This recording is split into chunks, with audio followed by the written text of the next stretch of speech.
Delivery பாயா வரன்றாங்க. இவனை நம்பி delivery கொடுத்தோம்னா போற வழியில கேட்க சாப்பிட்டுருவான். ஒண்ணு இப்ப சாப்பிட்டு முடிச்சு திமுறை பார்த்தீங்களா, போய் ட்ரெஸ்ஸை மாத்திட்டு வந்து வேலை கேட்கறான். என்னடா என்ன பட இல்லடா அதற்ற ஒரு ஓனரை பார்த்து நீ ஓனர் அப்படியே கோடிக்கணக்கில் டர்ன் ஓவர் பண்ணிட்டு இருக்க. ஹாய் ஃப்ரெண்ட்ஸ், சேலம் மணி. சாப்பாட்டுக்கே வழி இல்லை, வீட்டில் எல்லாரும் கேவலப்படுத்துறாங்க, ரோட்ல எல்லாம் கேவலப்படுத்துறாங்க, அடிச்சு வரட்டுறாங்க. ஏதோ வேலை இருந்தால் போட்டு கொடுங்க, ஏதோ சம்பளத்துக்கு மாதம் ஒரு 5000 சம்பளத்துக்கு வேலை கொடுங்கன்னு கேட்டுக்கிட்டு இருக்கான். அதான் வந்து என்னடா சொல்றது அப்படின்னு சொல்லி தெரியாமல் முடிச்சுட்டு இருக்கேன்.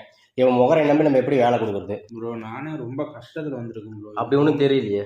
ரொம்ப அசிங்கப்படுத்தாதீங்க ப்ரோ. இதே மாதிரியே மீசையும் தாடி வச்சா ஆயிர முடியுமா? நீ என்னை மாதிரி எல்லாரும் சூனா பண்ண ஆயிர முடியுமா? அப்புறம் புரியுது ப்ரோ, இல்லைன்னு நான் சொல்ல வரல. சரி, நான் என்ன சொல்றேன்னா, நான் 5000 சம்பளம் கேட்டேன். சரி, நீங்க 12000 தரேன்னீங்க. சரி. அதற்ற ஒரு ஓனரை பார்த்து நீ ஓனர் அப்படியே கோடிக்கணக்கில் டர்ன் ஓவர் பண்ணிட்டு இருக்க.